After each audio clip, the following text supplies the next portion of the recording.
Hello guys! Magluluto na naman tayo ngayon at ang iluluto ko na naman ngayon ay yung aming favorite, okra at dilis. At ito ang aking olive oil. Ayan, maglagay na tayo.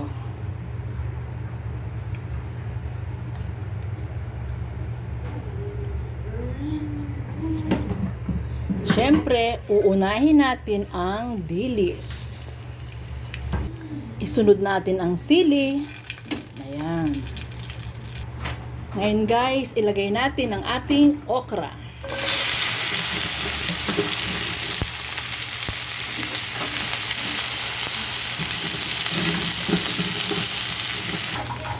O ayan guys, kita nyo naman.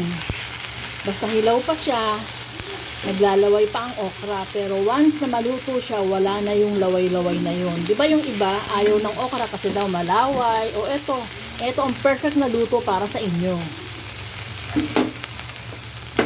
Lagyan na natin ng asin. Ayan. O ayan guys, luto na ang ating okra. Ilalagay na natin ang ating dilis. Halo-halo-halo lang guys, and then okay na yan. Tapos atin nang ilalagay sa kanyang plato para hindi ma-overcook ang okra. O ayan guys, diba? O ayan. Eto guys, ang isa pa nating iluluto. Naisipan naming magluto ng kangkong. Ito ang gagawin ko sa kangkong. Kailangan ko ng bawang at ng alamang. So, igigisa ko ang kangkong sa bawang at alamang. At eto guys, mainit na ang ating kawali. So, lagyan na natin ng mantika.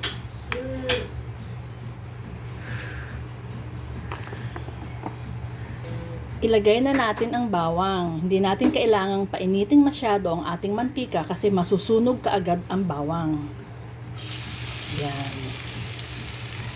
Eto na guys, golden brown na ang ating bawang. So, lagay na natin ang bagoong alamang. O, ayan. O, sige, tama na yan. Ayan guys, haluin natin para mag-combine ang alamang at ang garlic.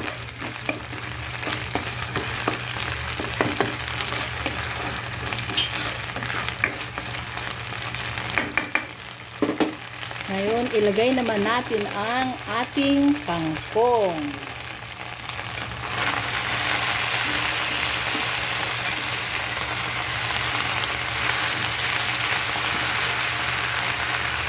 Hintayin muna nating malanta ang ating kangkong.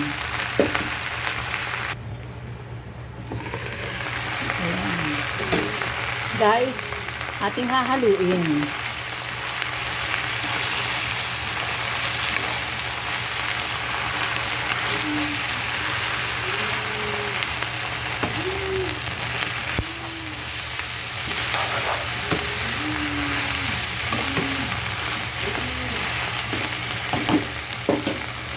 Ating ulit tatakitan.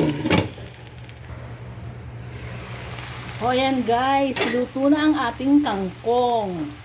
Ayan.